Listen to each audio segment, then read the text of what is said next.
This week on Scam School, is Hollywood lockpicking a lie? There's only one way to find out. Or to listen to me. The answer is no, it's not. You can really do that. This episode of Scam School brought to you by Domain.com.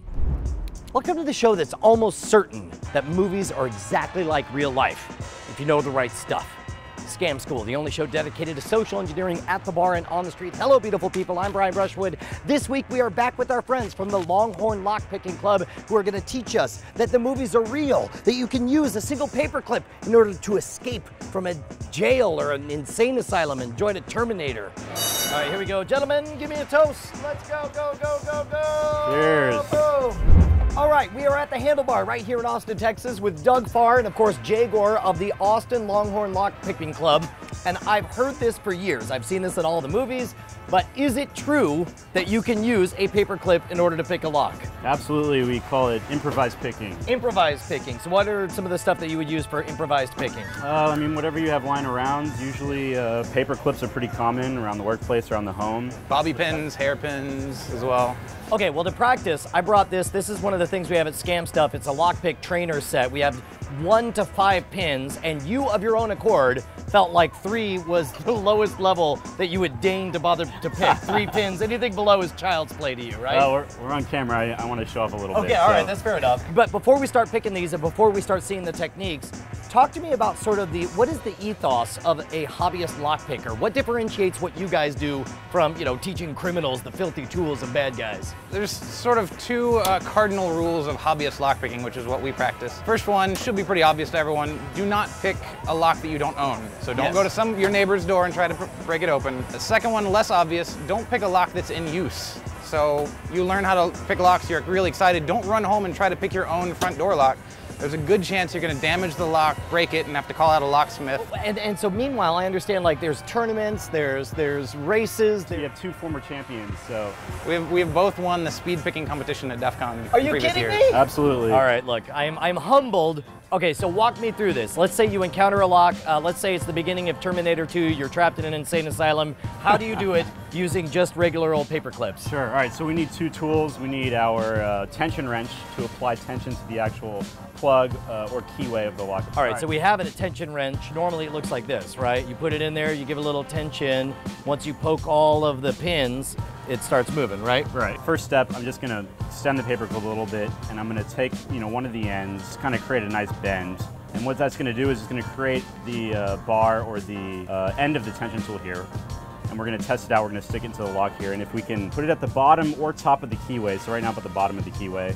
So this is amazing because when we first thought of this and I saw some of your tools beforehand, I looked at something like this. This was clearly made, I assume, with like pliers and such, yeah, right? we have a pair of pliers. But theoretically, if you're trapped in an insane criminal's basement, you don't have pliers handy. Right. I wouldn't have thought something so simple would work for a tension wrench. Sure. I mean, if I can provide some tension to that plug, then I'm good to go. In my limited experience, it's such a light touch on that tension wrench. In fact, you do yourself harm if you push too hard on it. We like to say that it's about as light as putting your finger on a key of a keyboard on a piano. Just enough to activate those wires. Okay, so you got your tension wrench, and then Sure. How do you get to the next part? Because it seems like this is the one that would be difficult. Yeah, the tension wrench was the one that was difficult. This is the easy part. I'm just gonna extend the paperclip as much as possible. There's my pick. No, but I thought it had to have like look, these look like very fancy twists and turns. You're telling me just by extending it and poking it out, that's all you need? Well, a lot of these twists and turns are just kind of for show. Really we're just trying to get a piece of metal that's long enough that can reach all the individual pins inside the lock itself, and extending the pick straight out like this is all it's going to take. Okay, well here, put your money where your mouth is. Show me that you can at least get the simple 3-pin lock here. All right, let's see. I'm applying light tension with my thumb here. I'm going to stick the pick inside the keyway, and I'm going to find the binding pin. So basically what we're doing is we're finding the pin that's the hardest to push up the one that's currently torqued the hardest. Right, the one that the tension that I'm applying to the keyway is transferred to a specific pin in the lock. Okay. It's never the same for each lock. So what we're just going to do is go in there and lift each pin up individually. And you're not going to be able to see that, but I can feel it with my pick. There we go. Holy crap, you already got it?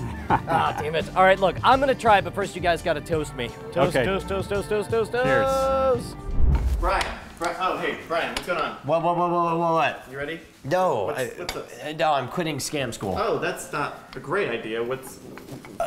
It's great when you consider I'm gonna be a millionaire based on my food truck. What food? You have a food truck now? Not yet, but I'm gonna. Oh, good. Look, what is Austin famous for? Music. Food trucks, just like I said. What are 2 foods people like? Pizza? No, shish kebab. wrong. Falafel. They like cookie dough and they like Chinese food. I'm gonna be the first to combine them in cookie dough lo mein noodles. Domain. It's an open market. You've never even heard of that. They're gonna sell themselves. I'm sure, but how are you gonna get the word out about your domain? You know, that's a good point. I'll go to domain.com. I'm gonna register do-main.com or .net. I haven't decided yet. Sure. And then before you know it, I'm gonna use promo code SCAMSCHOOL at checkout. That'll get me 15% off. The .com and the .net will get me instant credibility, and these noodles will get me freaking rich so I can quit doing scam school. Finally, I'll be the noodle king. Everybody knows Brian's famous for his domain noodles. Toast me, gentlemen. Cheers. All right, Doug, you give me a hard time saying I don't have the goods to make it to level 3. I'm gonna use your tools, and I'm gonna start with the baby level. I'll start with level 1. All right, try not to embarrass yourself. No guarantees. And for the record, I've talked about this before. This whole thing, starting with a single 1-pin lock, is astonishingly easy. And of course, it's not a lock you would encounter in real life. As a matter of fact, my 7-year-old daughter was able to get all the way up to a 4-pin lock on this thing. Beautiful, yeah. All right, here we go. Oh, that's 1. All right. Level 1 complete. Very good. All right, level 2. Because the paper clip is flexible, does that change the amount of tension you want to put on the torsion wrench? Yeah, that's an interesting theory. I think that the fact that it is very flexible means that you can apply a little bit more tension, and it would be forgiving.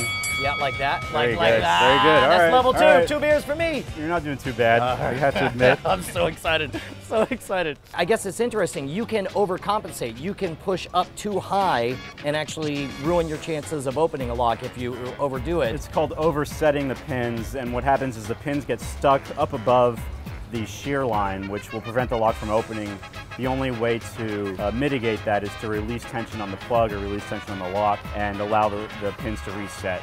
The very tip of your paper clip should be the one making contact with the pins. Okay. It'll give you a little bit better feel, a little bit better feedback of what's going on inside the lock. Man, I would, oh, that's great. Just then I released and I felt like 2 of Kind those. Slam down into the keyway. Yeah. Is that a valid tool to kind of assess where you're at, like is to release and figure out how many drop down? Yeah, absolutely. If you want, you can remove the tension from the lock entirely.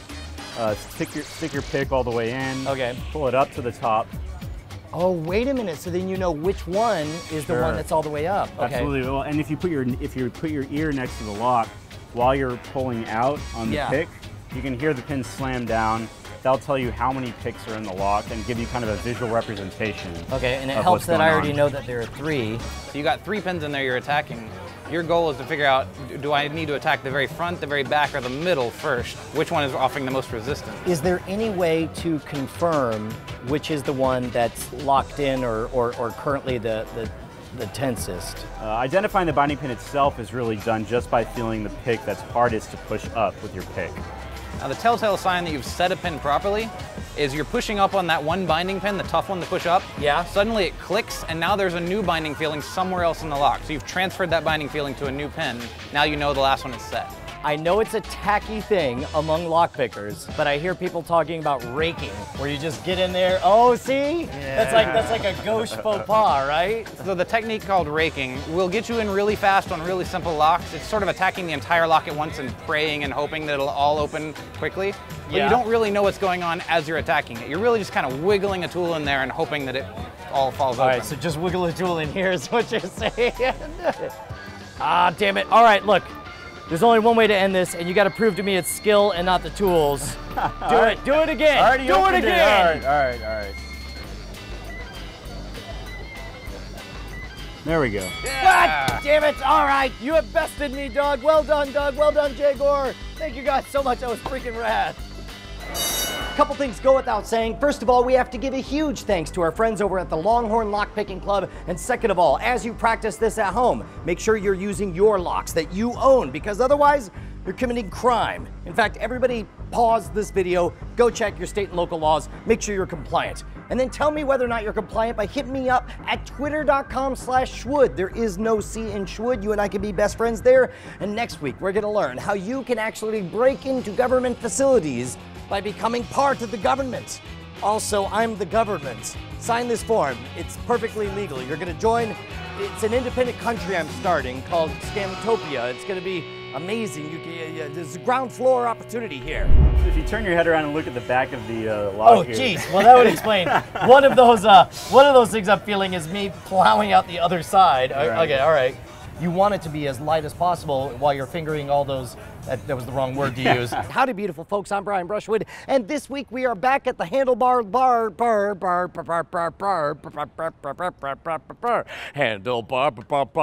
We're part at the Handlebar. Second of all, make sure that you are practicing on an ox.